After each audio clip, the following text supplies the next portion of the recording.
you for the confirmation. जी को मुझे बताएगा कल वाला क्वेश्चन जो मैंने दिया था कैम कंपनी वो किया है आप लोगों ने?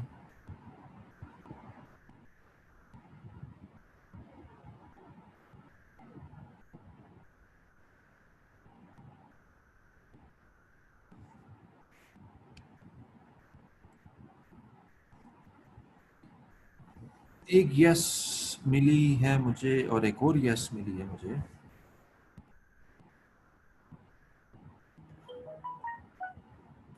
So we got 2 yeses. What about the rest?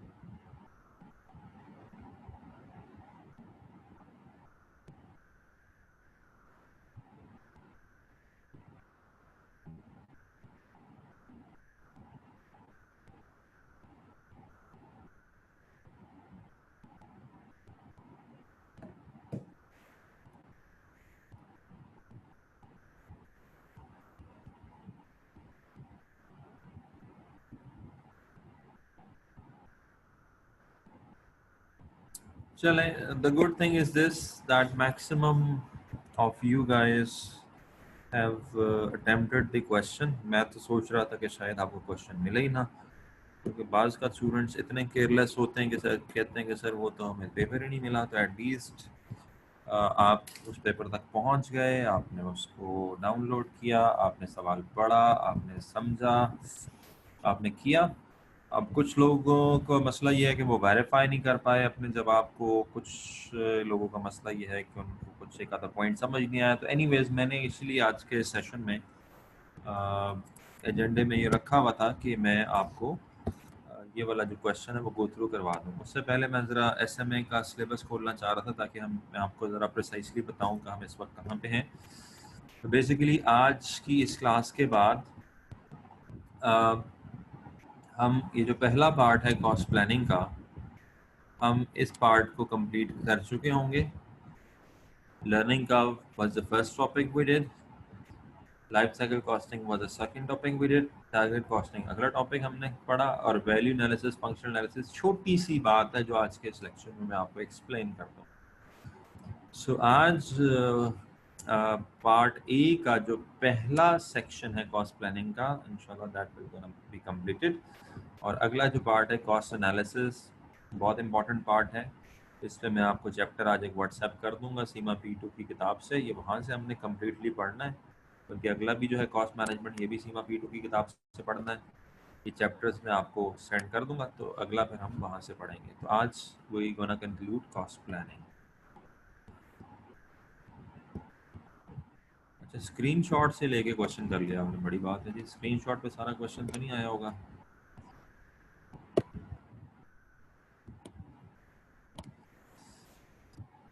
ठीक है जी, तो चलते हैं क्वेश्चन पे.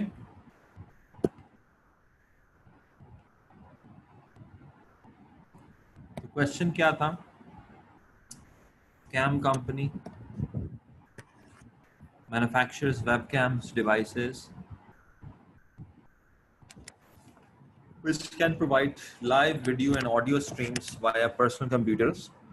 It has recently been suffering from liquidity problems and hopes that these will be eased by the launch of its new webcam, which has revolutionary audio, sound, and visual quality. The webcam is expected to have a product life cycle of 2 years. So webcam is expected to have a product life cycle of 2 years. Market research has already been carried out to establish a target selling price. आपको पता है कि अगर आप target costing का concept implement करना चाहते हो तो सबसे पहला काम यही होता है कि आप मार्केट रिसर्च करते हुए टारगेट सेलिंग प्राइस जो है वो तयन कर लो उसका. Target selling price is an estimated selling price which the customer is willing to pay. और आपने उस मार्केट एनालिसिस से projected life time sale volume भी निकाल लिए, कॉस्ट एस्टिमेट्स भी प्रिपेयर कर लिए. ठीक है. और करंटली जो है वो कंपनी यूज करती है life cycle costing to work out the target cost of its product. अब देखो कितनी इंटरेस्टिंग बात है. कल मेरे से बच्चे पूछ रहे थे, मैंने उस वक्त भी उनको ये कहा था कि अगर आप ये दो कॉन्सेप्ट साइमल्टेनियसली यूज कर रहे हो तो लाइफ साइकिल कॉस्टिंग का कॉन्सेप्ट यूज करते हुए टारगेट कॉस्ट कैलकुलेट की जा रही है, तो डेफिनेटली ये दोनों यूज हो सकते हैं।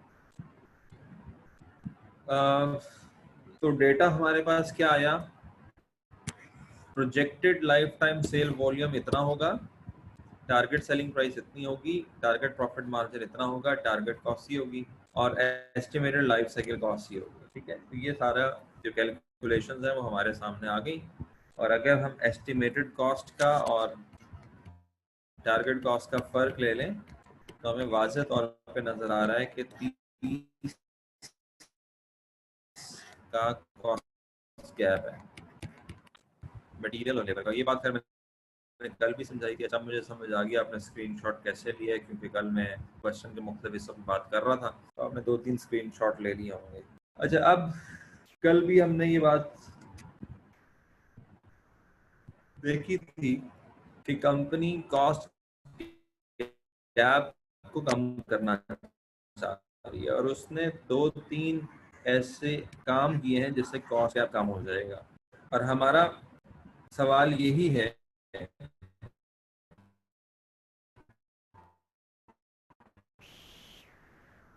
कि हमने life cycle cost, estimated cost को इस तरीके से रिकैलकुलेट करना है कि हम पॉइंट 1, 2, 3 को इनकॉर्पोरेट कर लें। अच्छा, पॉइंट 1 का ताल्लुक जो है वो मटेरियल की कॉस्ट से है, और $40 का मटेरियल आप लगा रहे हो एस्टिमेटेड। अब वो कहता है कि मटेरियल के साथ हम कुछ ऐसा करते हैं जिससे मटेरियल की कॉस्ट हमारी कम हो जाएगी। तो पहले तो हमें समझना है कि मटेरियल के साथ हम करना क्या चाह रहे हैं। तो आपने कल एक जुमला पढ़ा था कि अगर हम स्टैंडर्ड मटेरियल यूज करें, स्टैंडर्ड कंपोनेंट यूज करें, तो हमारी मटेरियल की कॉस्ट कम हो जाती है, क्योंकि स्टैंडर्ड कंपोनेंट हम बड़ी क्वांटिटी में खरीद सकते हैं और वहाँ पे कॉस्ट कम हो जाती है as compare to customized parts. तो पॉइंट नंबर 1 में यही बताया है कि करंटली जो वेब कैम में तमाम पार्ट्स लग रहे हैं, जबकि ये पार्ट्स आसानी से रिप्लेस किए जा सकते हैं स्टैंडर्ड पार्ट्स के साथ। तो बजाय इसके कि आप कस्टम पार्ट्स खरीदें, आप स्टैंडर्ड पार्ट्स खरीद लें। इससे क्या होगा, 55% कॉस्ट कम हो जाएगी। तो जब आप स्टैंडर्ड कंपोनेंट खरीदेंगे तो आपकी मटेरियल की कॉस्ट 55% से लेस हो जाएगी। However, the three of the bespoke parts which currently account for 20% of the estimated direct material cost cannot be replaced. अब कहना वो ये चाह रहा है कि सारा का सारा मटेरियल स्टैंडर्ड पार्ट से रिप्लेस नहीं हो सकता। 80% मटेरियल ऐसा है जो रिप्लेस हो सकता है, और 20% मटेरियल ऐसा है जो रिप्लेस नहीं हो सकता। ये उसने कुछ आपको स्टोरी बताई है। सही बात है, उस आपको क्वेश्चन में इतना IQ है उसको भी टेस्ट करेगा। तो 20% तो रिप्लेस नहीं हो सकता, इसका मतलब है 80% रिप्लेस हो सकता है, लेकिन जो 20% रिप्लेस नहीं हो सकता उसकी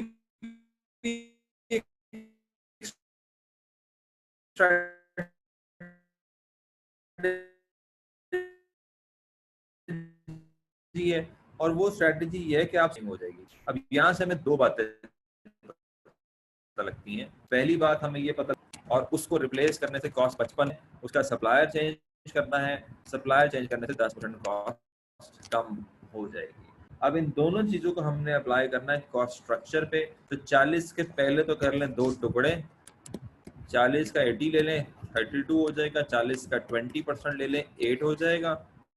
अब 32 में रिप्लेसमेंट होगी और हमारी कॉस्ट 55% सेव हो जाएगी, और इसका मतलब है हमारी कॉस्ट जो रह जाएगी वो 45% है। मैंने डायरेक्टली सॉल्व कर लिया। मैंने 55% लेके 32 में से माइनस करने की बजाय मैंने 55% लेस करके 45% ले लिया, जो कि 14.4 बनता है। इसी तरीके से जो 20% है वो मटेरियल आप उसका सप्लायर चेंज कर दोगे, उससे 10% कॉस्ट की सेविंग आएगी। सेविंग के बाद जो कॉस्ट रह जाएगी वो 90% होगी, इसको मिलाएंगे 7.2 आ जाएगा। ठीक है, ये दोनों जब आप मिलाओगे 14.4 और 7.2, तो ये बन जाएगा आपके पास 21.6। इसका मतलब ये हुआ कि जब मैं मटेरियल की कॉस्ट का एस्टिमेट रिवाइज करूंगा तो कितना लिखूंगा 20.6। तो मैंने क्या किया, मैंने $40 की कॉस्ट को सीधा मैं उठा के ले आया 21.6 पे। 18.4 मैंने सेव कर लिए। तो वो जो मेरा गैप था $30 का, उस गैप में से 18.4 तो समझ ले मैंने गैप को फिल कर लिया इसी स्ट्रेटेजी से। कल हमने यही कहा था ना कि कॉस्ट गैप जब हमें पता होता है तो उस कॉस्ट गैप को देखते हुए हम कुछ ना कुछ कर सकते हैं गैप को कम करने के लिए। तो ये एक स्ट्रैटेजी इन्होंने अडॉप्ट की, कुछ मटेरियल को स्टैंडर्ड कंपोनेंट से रिप्लेस किया और जो रिप्लेसेबल मटेरियल नहीं था उसका सप्लाई चेंज कर लिया। इन दोनों से फर्क पड़ गया हमारी कॉस्ट को। अब दूसरा जो पॉइंट है, पहला पॉइंट मटेरियल का हो गया, दूसरा जो पॉइंट है उसका ताल्लुक है लेबर के साथ। तो लेबर के मुतालिक वो ये कहता है कि इस वक्त 45 मिनट लगते हैं लेबर के वेबकैम बनाने में, 45 मिनट्स। और 45 मिनट्स का जो रेट है आगे, वो रेट है 34.67 पर आवर। अब जबकि हम स्टैंडर्ड पार्ट्स यूज करेंगे तो हमारा पहले यूनिट पे तो 45 मिनट ही लगेगा, लेकिन 90% लर्निंग का इफेक्ट आएगा और ये इफेक्ट 100 यूनिट्स तक रहेगा और उसके बाद सेम हो जाएगा। अब हमें क्या जानना है, हमें लेबर की कॉस्ट जाननी है। तो इस वक्त तो हमें लाइफ साइकिल बेसिस पे जो लेबर की कॉस्ट पड़ रही है वो 26 है, ठीक है, इस वक्त 26 है। लेकिन अब हमने क्या करना है, अब हमने लेबर की कॉस्ट को इस तरीके से कैलकुलेट करना है कि उसमें हम लर्निंग का इफेक्ट दें। तो सबसे पहले तो ये नोट करो कि लाइफ साइकिल यूनिट्स कितने हैं। तो लाइफ साइकिल यूनिट्स हैं 50,000। अब यहाँ पे लाइफ साइकिल को देखना पड़ेगा। तो अब आप क्या करोगे, सबसे पहले तो आप ये कैलकुलेट करोगे कि 100 यूनिट्स बनाने पे कितना टाइम लगता है, 100वें यूनिट पे बनाने पे कितना टाइम लगता है, और जो 49,900 यूनिट्स हैं उस पे कितना टाइम लगता है। ठीक है, तो ये टाइम की कैलकुलेशंस आपको करनी पड़ेंगी। और जब आप टोटल टाइम निकाल लोगे, एवरेज टाइम निकाल लोगे, टोटल टाइम निकाल लोगे और रेट से मल्टीप्लाई करके कॉस्ट निकाल लोगे, तो आपके पास एक लेबर का पर यूनिट कॉस्ट आएगी जो कि 26 नहीं होगी। ठीक है, अब इसको कैसे करना है, कुछ लोगों ने ऑलरेडी कैलकुलेशंस की होंगी। मैं क्या करता हूँ, मैं इस वक्त आपके साथ ये वाली वर्किंग्स हैं वो शेयर कर लेता हूँ और आप इसको प्रोसेस को भी फॉलो कर लो। और जो है जिसने टैली करना है, जिसने ये क्वेश्चन किया हुआ है, वो इसको क्वेश्चन को मेरे साथ साथ देख सकता है। ठीक है, तो आप क्या करोगे, अच्छा मैं वैसे इधर टाइम ज़ाया करने की बजाय आपको सिंपली यहाँ से दिखा देता हूँ, वो एक ही बात हो जाएगी। तो यहाँ पे आप ज़रा मुझे फॉलो कर लीजिएगा, ठीक है। सो this is the working of direct labour. तो हमने क्या किया, सबसे पहले y is equal to ax/b का फॉर्मूला यूज करते हुए 100 यूनिट्स पे एवरेज टाइम निकाला और 100 यूनिट्स पे टोटल टाइम निकाला। ठीक हो गया। फिर उसके बाद 100वें यूनिट का टाइम निकाला। 100वें यूनिट का टाइम हम कैसे निकालते हैं, 99 यूनिट्स का टोटल टाइम और 100 यूनिट्स का टोटल टाइम, दोनों का फर्क, ये 100वें यूनिट का टाइम हो गया। अब ये जो 100वें यूनिट का टाइम है, ये अगले 49,900 यूनिट तक यही टाइम रहा, क्योंकि लर्निंग जो है वो स्टॉप हो जाती है 100 यूनिट्स पे। तो जो 49,900 यूनिट्स पे जो टाइम लग रहा है टोटल, वो ये है, और जो 100 यूनिट्स पे टोटल टाइम लग रहा है वो ये है। तो जब हम इस दोनों टाइम्स को जमा कर देंगे तो हमारे पास 50,000 यूनिट्स पे लगने वाला टाइम आ जाएगा। इसको आप रेट से मल्टीप्लाई कर दो तो कॉस्ट आ जाएगी, 50,000 पे डिवाइड कर दो, पर यूनिट कॉस्ट आ जाएगी। तो इन दी एंड जो हमारे पास कैलकुलेशन आई है कि अगर हम लाइफ साइकिल बेसिस को देखें और लर्निंग को देखें, तो देखें यहाँ पे कितना इंटरेस्टिंग सवाल है। लाइफ साइकिल कॉस्टिंग, लर्निंग का टारगेट कॉस्टिंग, तीनों साइमल्टेनियसली आ रहे हैं। तो अगर हम ये देखें तो हमारा जो आंसर आता है लेबर का, वो आता है 10.96। सर ये 946 वाला रिपीट कर दें। ये 946 कहाँ पे आया है? 946 तो मैंने कहीं बोला ही नहीं। जरा सवाल दोबारा पूछे। 9 what do you mean by 946?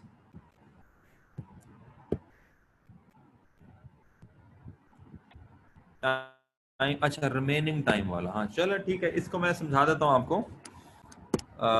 देखें, इसको आप यूं समझो कि आपकी लर्निंग 100 यूनिट्स पे आके स्टॉप हो जाती है और लाइफ साइकिल में आपने कितने यूनिट्स बनाए हैं? 50,000। तो चूंकि आपकी लर्निंग अब का जो इफेक्ट है वो 100 यूनिट्स तक आता है, तो पहले 100 यूनिट्स का टाइम आप अलहदा निकालोगे और अगले 49,900 यूनिट्स का टाइम आप अलहदा निकालोगे। ठीक है, 100 यूनिट्स का टाइम अलहदा, 49,900 का टाइम अलहदा। तो 100 यूनिट्स का टाइम तो ऐसे निकालोगे कि 100 यूनिट का एवरेज टाइम निकालोगे, 100 से मल्टीप्लाई कर लोगे तो 100 यूनिट्स का टाइम आ जाएगा।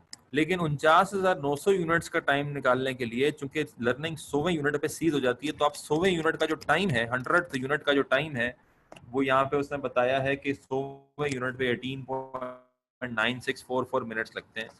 तो 18.9644 मिनट्स लगते हैं 100वें यूनिट पे। तो अगले 49,900 यूनिट इसी टाइम के हिसाब से बनेंगे। तो अगले 49,900 यूनिट्स पे ये टाइम लगेगा। ठीक है, और फिर हम दोनों को जमा कर लेंगे, 100 यूनिट्स के टोटल टाइम को और 49,900 के टोटल टाइम को जमा कर लेंगे, तो हमारे पास 50,000 यूनिट्स का टाइम आ जाएगा। ठीक है,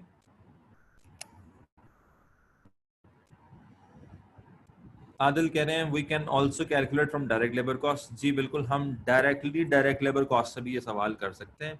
अगर आप शुरू में ही लेबर कॉस्ट निकाल लो, मिनट्स को रेट से मल्टीप्लाई करके, और फिर उस पर ये सारी फार्मूले अप्लाई कर दो, तो हम तब उस तरीके से भी कर सकते हैं। जवाब फिर भी वही आना चाहिए, 10.96। मैंने आपको एक दफ़ा बताया था कि लर्निंग कर्व की एप्लीकेशन यूनिट्स टाइम के हिसाब से भी आप कर सकते हो, कॉस्ट के हिसाब से भी कर सकते हो। तब हमने कैलकुलेशन कर ली और कैलकुलेशन के मुताबिक जो हमारा जवाब आया लेबर का, वो 10.96 आया। तो हमने 26 से लेबर की कॉस्ट को रिड्यूस कर लिया 10.96 पे, तो यहाँ से भी हमारा कॉस्ट कैप रिड्यूस हो गया। अब जो तीसरा आइटम है, जो तीसरी वहां पे एक्सप्लेनेशन है, जो तीसरी स्ट्रैटेजी है हमारे पास, उसका ताल्लुक रीवर्क से है। तो रीवर्क के हवाले से क्या लिखा हुआ है पढ़ लेते हैं, समझ लेते हैं। तो ये कह रहा है कि rework cost is the average rework cost per webcam and is based on an estimate of 15% of the webcams requiring rework at a cost of 20 per rework. है जो ऊपर रीवर्क की कॉस्ट दी हुई है, वो कॉस्ट हमने ऐसे कैलकुलेट की है कि अंदाजन 15% वेबकैम्स पे रीवर्किंग होगी और उसकी जो कॉस्ट होगी वो 20 पर रीवर्क होगी। तो कितने वेबकैम्स हैं लाइफ साइकिल बेसिस पे? लाइफ साइकिल बेसिस पे हमारे 5 लाख वेबकैम्स हैं। हमने अंदाजा ये लगाया था कि तकरीबन 15% वेबकैम्स जो कि 75,000 बनेंगे, उस पे हमें रीवर्क करना पड़ेगा और रीवर्किंग की कॉस्ट जो होगी वो 20 पर रीवर्क होगी, और ये तकरीबन 1.5 लाख की कॉस्ट बनती है। और इस 1.5 लाख को जब मैं 5 लाख पे तकसीम करूंगा, सॉरी 1.5 लाख नहीं 15 लाख बनती है, और जब इस 15 लाख को 5 लाख पे तकसीम करूंगा तो 3 पर यूनिट की रीवर्क कॉस्ट आ रही है, वो यहाँ पे आपको नजर भी आ रही होगी। ये कैलकुलेशन हमने इस तरह से की हुई है। अब वो ये कहता है कि जब हम स्टैंडर्ड पार्ट यूज करेंगे तो हमारा रीवर्क 15% से गिर के 10% पे आ जाएगा और हमारे रीवर्क की कॉस्ट भी 18 पे आ जाएगी। तो इसका मतलब ये हुआ कि अब हमारा जो रीवर्क है वो 15% नहीं है बल्कि 10% है। तो पहले तो रीवर्क के यूनिट्स ही कम हो गए 50,000। दूसरा, रीवर्क की कॉस्ट अब 20 नहीं है बल्कि 18 है। तो 50,000 मल्टीप्लाई बाय 18, आपकी जो रीवर्क की कॉस्ट है वो हो जाएगी 9 लाख। और 9 लाख को जब मैं 5 लाख पे तकसीम करूंगा तो रीवर्क की कॉस्ट बनती है 1.4, if I am not wrong, मुझे यहाँ से बस कंफर्म कर लेने दें, सॉरी 1.8। अच्छा, मैं थोड़ी सी कैलकुलेशन में थोड़ा सा गड़बड़ कर रहा हूँ। 1.8, ठीक है। वो लिखने में और बताने में थोड़ी सी वो कर रहा हूँ, आप फॉलो कर लीजिएगा। आंसर आता है 1.8।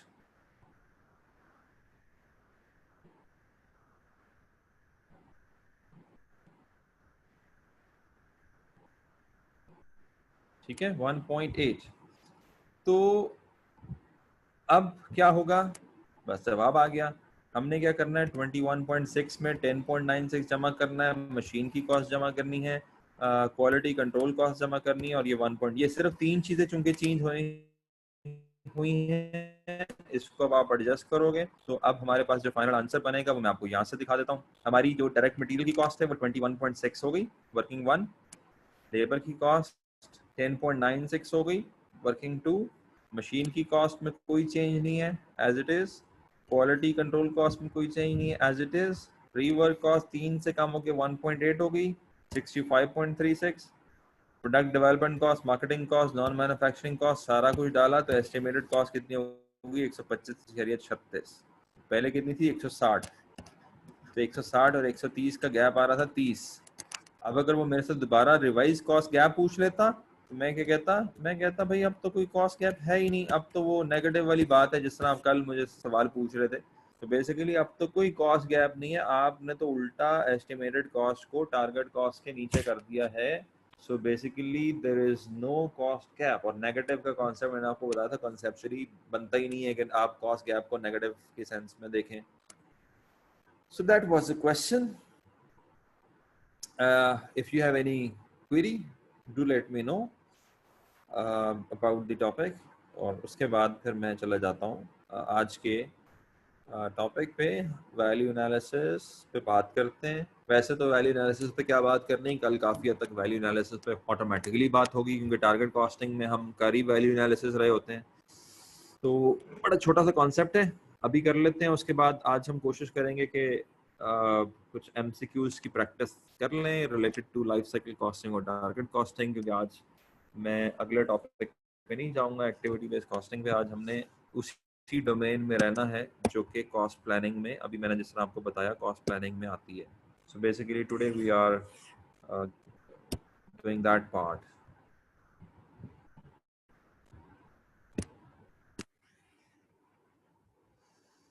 जी, कोई क्वेश्चन किसी का?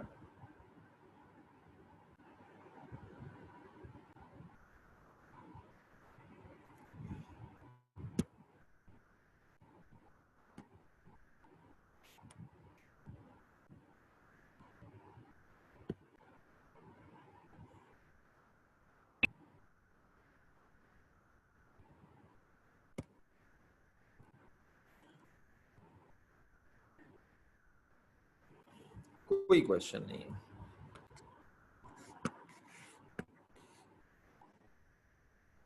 चलें फिर, दो लफ्ज जो यहाँ पे लिखे हुए हैं, मैं बार बार आउटलाइन इसलिए खोलता हूँ क्योंकि मैं स्टूडेंट को ये रियलाइज जरूर कराता हूँ कि हम आउटलाइन को फॉलो कर रहे हैं और वो भी आउटलाइन को फॉलो करें, कोई चीज़ ना छोड़ें। इवन अगर मैं भी छोड़ रहा हूँ तो मेरे से ज़रूर पूछें कि सर आपने ये वाला पॉइंट नहीं पढ़ाया। तो CB एग्जाम्स में, कंप्यूटर बेस्ड एग्जाम में, मल्टीपल चॉइस क्वेश्चन में छोटे से छोटा कॉन्सेप्ट भी एग्जामिन होता है, तो इसलिए you can not skip anything. और बाजू का छोटे कॉन्सेप्ट से आसान सा सवाल आ रहा होता है जो अक्सर स्टूडेंट इग्नोर करते हैं, बस उनको चूंकि पता नहीं होता इसलिए वो नहीं कर पाते। और बाजू का एक ऐसे कॉन्सेप्ट से जो हर कोई करता है और ज़्यादा प्रैक्टिस करता है, उससे इतना मुश्किल सवाल आता है कि इतनी प्रैक्टिस के बावजूद भी वो सवाल हल नहीं हो रहा होता। So that's why best strategy is to go through every corner of the syllabus outline। तो यहाँ पे आपको दो लफ्ज नजर आ रहे हैं, वैल्यू एनालिसिस और फंक्शनल एनालिसिस। इन दो पे हम बात कर लेते हैं। तो कल जो हम बात कर रहे थे कि टारगेट कॉस्टिंग में हमें पता लग जाता है कॉस्ट गैप, और फिर उस कॉस्ट गैप को रिड्यूस करने के लिए हम बहुत सारे आइडियाज के थ्रू, वो एक हमने कहा था कि we will try to design cost out of the product, material change करेंगे, लेबर, प्रोडक्टिविटी, बहुत सारी चीजें कल बात हुई थी। तो अगर हम उस सारी बातों को किसी कॉन्सेप्ट के अंदर लेके आना चाहें तो वो कॉन्सेप्ट है वैल्यू एनालिसिस का, कि जब हमारे पास कॉस्ट गैप होता है तो why not we do a value analysis. और उसके साथ एक दूसरा कॉन्सेप्ट है, एलाइड कॉन्सेप्ट है वैल्यू इंजीनियरिंग। ठीक है, वैल्यू इंजीनियरिंग एक ही चीज है दोनों। आपने देखा होगा स्लैश भी लगा हुआ है, सिर्फ एक फर्क यहाँ पे है, वो आप बस नोट कर लें कि वैल्यू एनालिसिस का जो कॉन्सेप्ट है वो एग्जिस्टिंग प्रोडक्ट्स के ऊपर होता है। लेकिन अगर आप कोई प्रोडक्ट नहीं बनाया अभी तक, आपने कोई नया प्रोडक्ट है तो इंजीनियरिंग करोगे, और अगर कोई पुराना प्रोडक्ट ही है तो फिर आप उसके ऊपर री इंजीनियरिंग करोगे। तो उसके ऊपर फिर एक और कॉन्सेप्ट आ जाता है री इंजीनियरिंग का। कि ये छोटे छोटे से बस फर्क हैं, कहीं ना कहीं इस तरह का फर्क पूछ भी लिया जाता है। आई रिपीट, पहले तो रिपीट कर लेता हूँ, फिर दोबारा हम बात करते हैं कि वैल्यू एनालिसिस वैल्यू इंजीनियरिंग है क्या। तो अगर आप कोई एग्जिस्टिंग प्रोडक्ट बना एग्जिस्टिंग आपका कोई प्रोडक्ट है और उसमें आप कॉस्ट को रिड्यूस कर रहे हो, तो basically you are doing value analysis. अगर आप प्रोडक्ट नया बना रहे हो और अभी तक वो प्रोड्यूस होना स्टार्ट नहीं हुआ और उसमें आप कॉस्ट रिडक्शंस कर रहे हो, तो वो वैल्यू इंजीनियरिंग होगी। और अगर आपने एक प्रोडक्ट को कॉस्ट को आप कट कर रहे हो, तो वो आपका वैल्यू री इंजीनियरिंग होगी, री इंजीनियरिंग कॉन्सेप्ट आ जाएगा। तो वैल्यू एनालिसिस और वैल्यू री इंजीनियरिंग कहीं ना कहीं एक ही, इनफैक्ट तीनों एक ही कॉन्सेप्ट हैं। ये तो डिफरेंशिएट करने के लिए बस ऐसी बात कर दी कि एग्जिस्टिंग प्रोडक्ट और new product for a kind of differentiation. इसमें मैं दोबारा आता हूँ, पहले हम बात करते हैं वैल्यू इंजीनियरिंग है क्या और वैल्यू एनालिसिस है क्या। तो हमने करना कॉस्ट को कम, इस तरीके से कम करना कि क्वालिटी और रिलायबिलिटी को कमी ना आए। मीन अदर वर्ड्स में हमने कॉस्ट को कम करना है लेकिन वैल्यू को सेम रखना है, वैल्यू को सेम रखना है, कॉस्ट को हमने रिड्यूस करना है। तो वैल्यू एनालिसिस में हम यही देखते हैं, बेसिकली ये सिस्टमैटिक एग्जामिनेशन है उन फैक्टर्स का जो कॉस्ट को अफेक्ट करते हैं। हमने बारी बारी उन तमाम फैक्टर्स को एग्जामिन करना है जो कॉस्ट ऑफ प्रोडक्ट को अफेक्ट करते हैं। मटेरियल की कॉस्ट, लेबर की कॉस्ट, ओवरहेड्स की कॉस्ट, वो तमाम फैक्टर्स जो कि टोटल सी प्रोडक्ट की, उनको हमने बारी बारी सिस्टमैटिकली एग्जामिन करना है। और इस नीयत के साथ करना है कि हमने कोई ऐसा तरीका निकालना है जिससे हम वही काम, वही वैल्यू ज्यादा इकोनॉमिकली कर सकें, क्वालिटी और रिलायबिलिटी वही हो। तो बेसिकली वैल्यू एनालिसिस एक सोच का नाम है, एक कॉन्सेप्ट का नाम है, जिसमें हम किसी भी प्रोडक्ट पे लगने वाली कॉस्ट को एनालाइज करते हैं और उसको रिड्यूस करने की कोशिश करते हैं। और उसमें हमारी कोशिश ये होती है कि उसकी क्वालिटी पे और उसकी रिलायबिलिटी पे कोई फर्क ना आए। And this is what we call value analysis. कल जो हम बातें कर रहे थे वो सारी की सारी वैल्यू एनालिसिस में ही आती थी, और इसी को वैल्यू इंजीनियरिंग कहते हैं। लेकिन इंजीनियरिंग का जो वर्ड है that is more related to designing an activity in a way कि कॉस्ट कम लगे। तो वैल्यू इंजीनियरिंग का यहाँ पे जो कॉन्सेप्ट है दैट इज द डिजाइन और रीडिजाइन ऑफ एन एक्टिविटी। जब आप किसी एक्टिविटी को, किसी प्रोडक्ट को, किसी सर्विस को फर्स्ट टाइम डिजाइन करते हो या दोबारा से डिजाइन करते हो, और उसके अंदर आप इस तरीके से डिजाइन या रीडिजाइन करते हो कि कॉस्ट कम लगे और कस्टमर को वैल्यू जो है वो बढ़े, so that concept is called value engineering. ठीक है, value engineering which is similar to value analysis. अच्छा, हम बार बार बात कर रहे हैं वैल्यू वैल्यू वैल्यू, तो जरा वैल्यू को भी समझ लेते हैं कि वैल्यू से हमारी क्या मुराद है। पहले हम वैल्यू को ही समझ लेते हैं, फिर उसके बाद हम दोबारा वैल्यू एनालिसिस पे आते हैं। तो यहाँ पे आपके पास टाइप्स ऑफ वैल्यू है। पहली वैल्यू है कॉस्ट वैल्यू। आपने जो प्रोडक्ट जितने का बनाया है वो उसकी कॉस्ट वैल्यू है। मजेदारी की बात है कि हम कॉस्ट एनालिसिस में इसी को तो रिड्यूस करना चाह रहे हैं। We want to decrease the cost of the product. हम उसकी कॉस्ट वैल्यू को रिड्यूस करना चाहते हैं। वैल्यू एनालिसिस का डोमेन ही यही है, वैल्यू इंजीनियरिंग का भी डोमेन ही यही है कि हमने रिड्यूस किस वैल्यू को करना है, कॉस्ट वैल्यू को। दूसरी तीसरी वैल्यू क्या होती है कि एक चीज 100 रुपए की उसकी कॉस्ट वैल्यू है, लगेगा उस पर 100 रुपए है, लेकिन मार्केट में कंज्यूमर उसको एक दूसरे को एक्सचेंज कर रहे हैं 150 रुपए पे, तो कोई ना कोई एक्सचेंज वैल्यू भी होती है। And that is the amount of money that consumers are willing to exchange or obtain ownership of the product, or that is more or less the price. That is more or less the price of the product. The price of the product is exchange value. तीसरी है use value, और असल में जिस value को value हम कह रहे हैं वो यही वाली वैल्यू है कि कस्टमर, क्योंकि हम कस्टमर के पॉइंट ऑफ व्यू सोच रहे हैं ना, कस्टमर को कौन सी वैल्यू मिलती है, कस्टमर को यूज वैल्यू मिलती है। कस्टमर के पॉइंट ऑफ व्यू से जिस मकसद के लिए उसने वो प्रोडक्ट खरीदा है और उस प्रोडक्ट में जो फंक्शनैलिटीज होनी चाहिए और उसका जो भी पर्पस है वो पूरा होना चाहिए। सो बेसिकली किसी भी प्रोडक्ट की यूज वैल्यू उसकी फंक्शनैलिटी है कि वो उसमें कितनी फंक्शनैलिटी है, क्या वो काम कर सकता है। तो जितनी ज़्यादा किसी प्रोडक्ट में फंक्शनैलिटी होगी उतना उसकी यूज वैल्यू ज़्यादा होगी। भाई मैं एक मोबाइल से कॉल भी कर सकता हूँ, मैं एक मोबाइल से ईमेल भी कर सकता हूँ, मैं एक मोबाइल से व्हाट्सएप भी कर सकता हूँ, मैं एक मोबाइल से वीडियो भी रिकॉर्ड कर सकता हूँ, मैं एक मोबाइल से टीवी भी देख सकता हूँ, मैं एक मोबाइल से इंटरनेट का काम भी ले सकता हूँ, मैं मोबाइल से ABCD ये सारे फंक्शंस हैं मोबाइल से। जितने ज़्यादा एक मोबाइल काम फंक्शंस परफॉर्म करेगा उतनी उसकी ज़्यादा यूज वैल्यू होगी। सो वैल्यू एनालिसिस, अच्छा चले मैं दोबारा वैल्यू एनालिसिस पे आता हूँ, फिलहाल तो मैंने यूज वैल्यू आपको बताई। उसके बाद एक और आखिरी वैल्यू भी होती है जिसको हम कहते हैं एस्टीम वैल्यू। एस्टीम वैल्यू का ताल्लुक एस्टीम ऑफ द कस्टमर से है। तो आप फील कैसा करते हो जब वो प्रोडक्ट आप खरीदते हो, आप उस प्रोडक्ट को खरीद के क्या आपकी एस्टीम वैल्यू हाई होती है, क्या आपकी एस्टीम हाई होती है, क्या आपका स्टेटस में इजाफा होता है, what do you feel about the product. तो एस्टीम वैल्यू का ताल्लुक उस प्रोडक्ट को एक्वायर करने की फीलिंग के साथ है। एस्टीम का वैसे उर्दू में क्या तर्जुमा होता है, कोई बता सकता है मुझे, मेरा इस वक्त जहन में से लफ्ज स्किप हो गया। एस्टीम को हम क्या कहते हैं वैसे आम लाइफ में या उर्दू में, तो बताएगा मुझे, क्योंकि बाज़ का लफ्ज़ों को आप उनके असल मतलब से पकड़ लें तो ज़्यादा आसानी से बात समझ आ जाती है। जी एस्टीम कस्टमर की परसेप्शन पे तो डिपेंड करती है, लेकिन एस्टीम हम किसे कहते हैं, एक मिनट,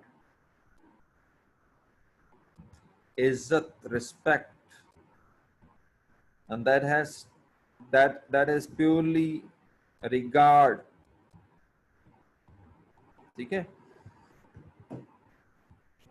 और आपको पता है कि अब ये एस्टीम का ताल्लुक, कुछ लोग ठीक कह रहे हैं, एस्टीम का ताल्लुक ऑब्वियसली एस्टीम की भी कई हैं, कुछ लोग ब्रांड को पहनना, पर एस्टीम एस्टीम वैल्यू का ताल्लुक ये है कि जब आप एक प्रोडक्ट को वेयर करते हैं या प्रोडक्ट इस्तेमाल करते हैं तो basically you feel that experience as a valuable experience, as something regarded or something respected। आपको लगता है कि इसकी वजह से आपकी सोसाइटी में ज़्यादा इज्जत है, ज़्यादा एस्टीम है। मिसाल के तौर पे अगर मैंने एप्पल का आईफोन लिया हुआ है तो I will feel more esteemed, क्योंकि सोसाइटी ज़्यादा वैल्यू देती है इसको।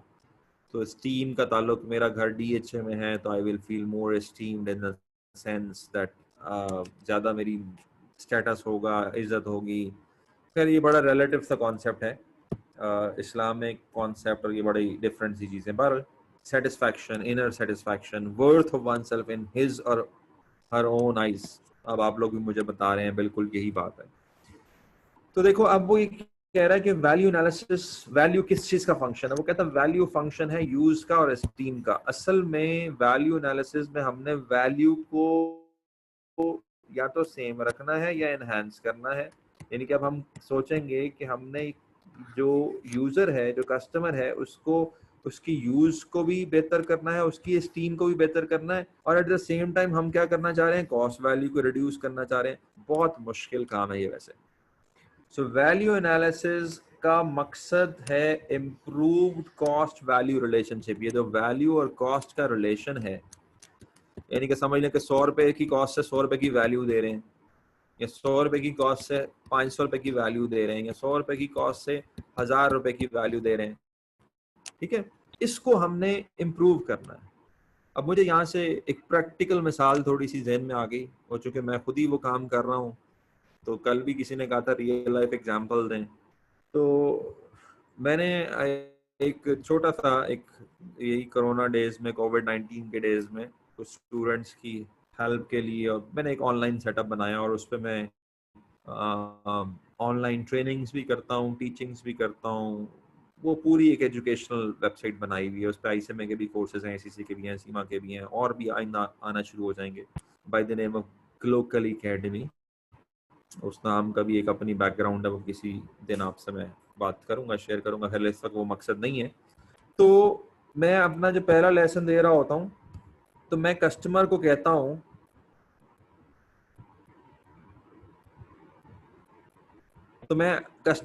और ये हरीश का बीच में सवाल भी आ गया, हरीश को कंफ्यूजन भी हो रही है कि कॉस्ट भी तो वैल्यू है। तो मैंने बिल्कुल कहा कि कॉस्ट वैल्यू है, लेकिन असल में जिस वैल्यू को हमने एनहांस करना है वो कॉस्ट वैल्यू को एनहांस नहीं करना, हमने एस्टीम वैल्यू को और यूज वैल्यू को एनहांस करना है, ठीक है। तो कॉस्ट वैल्यू को कम करना है और एस्टीम और यूज वैल्यू को बढ़ाना है। तो वैल्यू का जो वर्ड हम वैल्यू एनालिसिस में ले रहे हैं, that is more in the sense of use and esteem value. अच्छा, मैं बैक टू द एग्जांपल, और फिर आई डोंट नो उस एग्जांपल से आपको कंफ्यूजन मजीद बढ़ जाए या कुछ बात समझ आ जाए। तो मैं स्टूडेंट्स को पहली क्लास में जब ओरिएंटेशन दे रहा होता हूँ अपनी उस प्रोडक्ट की, अब समझ लें कि मेरा प्रोडक्ट क्या है, मेरा प्रोडक्ट समझ लें कि मैं SMA की तैयारी कराता हूँ, क्रैश कोर्स कराता हूँ, वो मेरा प्रोडक्ट है। और समझ लें मैंने उसकी कोई भी फीस रखी हुई है, उसकी जो प्राइस है वो मैंने वट एवर इस वक्त आप एज्यूम कर लें, लेट से 5000 रुपये रखी हुई है, ठीक है। तो अब जाहिर सी बात है मुझे कुछ ना कुछ कॉस्ट भी पड़ती होगी, मैंने वेबसाइट पे कॉस्ट आती है, मेरी लॉगिन्स पे आती है, कोई ना कोई ह्यूमन रिसोर्स पे भी आती है। तो मैं स्टूडेंट्स को जब पहला लेक्चर दे रहा होता हूँ तो मैं उनको ये कहता हूँ कि देखो बेटा, जो आपने 5000 रुपये मुझे दिए हैं, अब जरा मैं आपको गिनवाता हूँ इसके अंदर कि इसके अगेंस्ट आपको वैल्यू क्या मिल रही है। अब जरा ये मेरी बात गौर से सुनेगा, आपको वैल्यू का मतलब समझ आ जाएगा। क्योंकि कॉस्ट तो लेट से मान लें आपके, मेरी कॉस्ट आपको उस कोर्स को पढ़ाने पे 2000 रुपये आ रही है एक स्टूडेंट पे, मान लें फिलहाल आप, और मैं चार्ज कर रहा हूँ 5000, तो कॉस्ट वैल्यू क्या है? 2000। मेरी कॉस्ट कितनी आ रही है? 2000। अब वो इंटरनल है, वो मेरे से रिलेटेड है, उसका ताल्लुक कस्टमर से नहीं है। कस्टमर को इस चीज से कोई गर्ज नहीं है कि मैं जो पढ़ा रहा हूँ उस पर उनकी क्या कॉस्ट आ रही है कंपनी की, that is purely a matter of the company की उसकी कॉस्ट 2000 आ रही है, 3000 आ रही है, 4000 आ रही है। तो cost value is primarily related to the company. हाँ, कस्टमर को किस चीज से गर्ज है कि उसे हम उसको उसको हम जो वो पे कर रहा है वो क्या है। अच्छा, जो वो पे कर रहा है वो उसकी प्राइस है, इन अ सेंस ये भी उसकी खैर कॉस्ट ही है, ठीक है, क्योंकि कस्टमर के पॉइंट ऑफ व्यू से देखें तो ये प्राइस भी उसके लिए कॉस्ट ही है। अच्छा, अब again back to the example, तो मैं स्टूडेंट्स को ये बताता हूँ, और इस वक्त मेरे जहन में ये एग्जांपल आ रही है, इससे बेहतर एग्जांपल मैं नहीं दे सकता, कि अच्छा देखें इसके अगेंस्ट आपको क्या वैल्यू मिलेगी। तो मैं उनको अक्सर बताता हूँ कि देखें इसके अगेंस्ट, एक तो मैं आपको लाइव क्लासेस पढ़ा रहा हूँ, लाइव जूम पे, गो टू मीटिंग पे, अब जिस तरह मैं आपको क्लासेस पढ़ा रहा हूँ, चलें ये भी होगा आपके साथ। अच्छा, उसके अलावा क्या होगा? उसके अलावा आपको ये सारी की सारी जो रिकॉर्डिंग्स हैं वो पोर्टल से मिल जाएंगी। ये भी फंक्शनैलिटी हम आपको दे रहे हैं इस ऑनलाइन क्लासेस में, इसी पैसों में जो आपने पे किया आपको ये वैल्यू मिल रही है। अच्छा भाई, इसके अलावा आपको क्या वैल्यू मिल रही है? इसके अलावा हम आपसे ऑनलाइन जो है वो टेस्टिंग भी कर लेंगे। अच्छा जी, इसके अलावा क्या मिल रही है फैसिलिटी? इसके अलावा हम आपको व्हाट्सएप सपोर्ट भी देंगे कि भैया आप 24 घंटों में कोई सवाल आप मेरे से पूछ लें तो फिर मैं आपको 24 घंटों के अंदर अंदर ये जवाब देता। अच्छा, इसके अलावा क्या होगा? इसके अलावा हम कोई ना कोई वीकेंड, यानी कि अब यहाँ पे मैं ऐड करता जाऊं फीचर, जिसको फीचर्स कहते हैं, कि ये भी मिलेगा, ये भी मिलेगा, ये भी मिलेगा, ये भी मिलेगा, मैं नोट्स भी दूंगा, मैं गेस्ट भी दूंगा, दिस एंड दैट, ठीक है। अब ये जो सारा कुछ है ये किस में फॉल करेगा? ये उसकी यूज वैल्यू में फॉल करेगा। बेसिकली मैं उस 5,000 के अगेंस्ट जो प्रोडक्ट दे रहा हूँ, उस प्रोडक्ट की जो फंक्शनैलिटी है that is not limited to only one thing, that is, मैं उसको जो फंक्शनैलिटी दे रहा हूँ उस फंक्शनैलिटी में बहुत सारी चीजें जो मैंने उसके अंदर दी हुई हैं। अब स्टूडेंट क्या कंपेयर करेगा या कोई प्रोडक्ट खरीदने वाला क्या कंपेयर करेगा? वो कहेगा भाई 5,000 में ये इतना कुछ देते हैं, दूसरा 5,000 में क्या देता है, ये 5,000 में ये 7 फीचर दे रहे हैं, दूसरा 5,000 में कहता है सिर्फ मेरे से बस पढ़ लो, या सिर्फ मेरे से रिकॉर्डिंग ले लो, या सिर्फ मुझे टेस्ट दे दो, या सिर्फ मैं व्हाट्सएप पे बता दिया करूंगा, या सिर्फ ये हो जाएगा। तो एज अ कस्टमर आपको क्या चाहिए? एज अ कस्टमर आपको वैल्यू चाहिए। कौन सी वैल्यू चाहिए? यूज वैल्यू चाहिए, कि फंक्शनैलिटी उसकी ज्यादा से ज्यादा हो। और फिर एस्टीम भी आपको चाहिए। अब होता है ना भाई, मैं फलाने इंस्टीट्यूट से पढ़ रहा हूँ, I am a graduate from LUMS, I am graduate from IBA, you feel more esteemed about it जब आप कहते हैं। तो एस्टीम वैल्यू भी आपको चाहिए कि अच्छा मैं फलाने से पढ़ रहा हूँ, फलाने डॉक्टर से पढ़ रहा हूँ, फलाने स्पेशलिस्ट से पढ़ रहा हूँ। तो हम क्यों स्पेशलिस्ट के पास जाना पसंद करते हैं? We feel more esteemed about it. Okay, तो अब वैल्यू एनालिसिस में हमने क्या करना है? वैल्यू एनालिसिस में हमारी कोशिश ये होगी कि हम उसको यूज वैल्यू और एस्टीम वैल्यू ज्यादा से ज्यादा दें, लेकिन हमारी उसके ऊपर कॉस्ट जो है वो कम से कम आए। वही फंक्शनैलिटी, वही फीचर्स हम जरूर दें, लेकिन उसकी कॉस्ट हमें कम से कम आए। तो अब इसी एग्जांपल को अगर मैं कंटिन्यू करूं तो डेफिनेटली मेरी एक कॉस्ट आ रही है, मैं आज सोचूं तो मेरी वो कॉस्ट और भी कम हो सकती है। कस्टमर को इससे कोई गर्ज नहीं है, आपने कम करनी है। उससे क्या होगा? आपका प्रॉफिट बढ़ेगा। कस्टमर को तो भाई वो फंक्शनैलिटी चाहिए, वो यूज वैल्यू चाहिए, वो स्टीम वैल्यू चाहिए। तो आपने उसकी उस वैल्यू को गड़बड़ नहीं करना। अब ये नहीं कह सकते कि चलो मैं आपको ये 4 फीचर नहीं दूंगा तो मैं आपकी फीस कम कर देता हूँ, या मैं आपके प्रोडक्ट में से एंटीना निकाल देता हूँ या वाईफाई निकाल देता हूँ तो चलें आप ये सस्ता ले लें, कैमरा निकाल देता हूँ तो आप सस्ता ले लें। नहीं, फंक्शनैलिटी उसे वही चाहिए, यूज उसे वही चाहिए, फील भी उसकी वही अच्छी वाली आनी चाहिए, बट आपको उसकी कॉस्ट कम पड़े। इससे क्या होगा? आपके प्रॉफिट मार्जिन जो है वो बढ़ जाएंगे और आपका जो गैप है कॉस्ट का वो रिड्यूस हो जाएगा। ठीक है, मैं ज़रा अब आपके क्वेश्चंस पे आता हूँ। कुछ ना कुछ आप लोग कमेंटिंग कर रहे हैं, तो पहले तो मुझे बताएं कि कुछ आपको ये बात समझ लगी।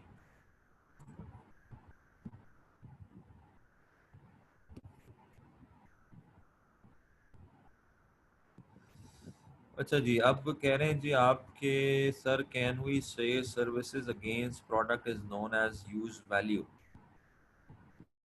मैं सर्विसेज तो नहीं कहूँगा, मैं फंक्शनैलिटी कहूँगा कि जो प्रोडक्ट की फंक्शनैलिटी होती है वो उसकी यूज वैल्यू होती है। ठीक है, हाँ, अब सर्विसेज की भी अगर आप देखें ना, जो मैं एजुकेशन की मिसाल ले रहा हूँ वो कहने का तो सर्विसेज ही है ना, और उसको मैं प्रोडक्ट बना रहा हूँ लेकिन है तो वो सर्विस। तो सर्विस के जो मुख्तलिफ फीचर्स हैं और जो मुख्तलिफ तरह की सर्विसेज मैं दे रहा हूँ उसको आप यूज वैल्यू में लेके। लेकिन अगर आप प्रोडक्ट के कॉन्टेक्स्ट में देखो तो फंक्शनैलिटी, मिसाल के तौर पे आपके पास मोबाइल है तो आपके मोबाइल में क्या क्या फंक्शनैलिटी है? अगर 40 फंक्शंस हैं तो समझ लें आपकी यूज वैल्यू ज्यादा है, अगर 20 फंक्शन है तो समझ लें यूज वैल्यू कम है, अगर 10 फंक्शन है तो यूज वैल्यू उससे भी कम है, अगर सिर्फ उससे बात हो सकती है तो उससे भी कम है, और अगर वो सिर्फ किसी को मारने में काम आता है तो उससे भी कम है। ठीक है, functionality, use value, the more you can use that product to achieve your intended purpose, the more value it has for you. Zuhaib, just like customer value mobile features of different companies। जी बिल्कुल ज़ुहैब, यही बात मैं आपको बता रहा हूँ, यही use value है। जिस तरह कस्टमर जो है मुख्तलिफ फीचर्स की बेस पर मुख्तलिफ कंपनी के मोबाइल को लाइक करता है, और कुछ कस्टमर सिर्फ फीचर्स की बेस पे भी नहीं करते, स्टीम की बेस पे करते हैं कि भाई एप्पल का आईफोन है मेरे पास, स्टीम वैल्यू। और बाज़ का जो कंपनीज ब्रांड बना लेती हैं वो फंक्शनैलिटी भी इतनी नहीं देती, लेकिन वो चूंकि उनकी स्टीम वैल्यू हाई होती है तो इसलिए कस्टमर उनको पे कर देता है। शहनाज, कस्टमर की परसेप्शन पे डिपेंड करता है। Yes, that is purely perception based phenomena. Okay, मेरे ख्याल में we have enough discussion on that. तो अब ये होगा कैसे?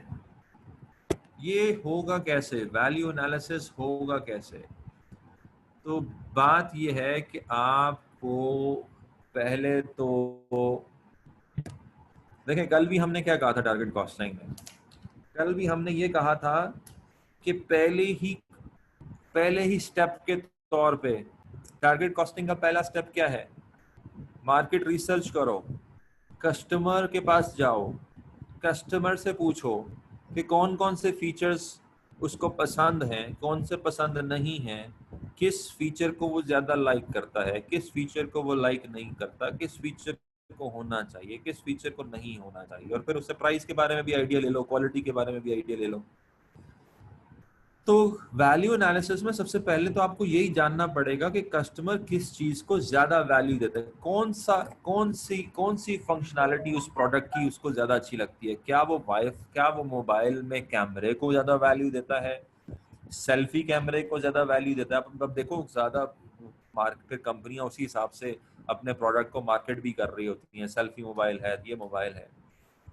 तो जिस फीचर को कस्टमर ज़्यादा वैल्यू देता है, तो डेफिनेटली वहाँ पे यूज वैल्यू आपने उसकी बढ़ानी है। उसको तो आप एलिमिनेट नहीं कर सकते, लेकिन जिस फीचर को कस्टमर ज़्यादा वैल्यू नहीं दे रहा और वो ज़रूरी भी नहीं समझता, तो हम उसको क्या कर सकते हैं? हम उसको एलिमिनेट भी कर सकते हैं। तो वैल्यू एनालिसिस में ये भी काम होता है कि भाई, अब मुझे मेरा स्टूडेंट कहता है कि सर मुझे तो रिकॉर्डिंग चाहिए ही नहीं, मैं तो रिकॉर्डिंग सुनता ही नहीं, मैं तो सिर्फ लाइव सुनता हूँ, लाइव मुझे समझ आती है, आप मुझे पढ़ाएंगे, मैं पढ़ूंगा, तो लाइव तो चले मुझे बात समझ आती है, रिकॉर्डिंग तो मैंने जिंदगी में नहीं देखी ना, मुझे रिकॉर्डिंग चाहिए।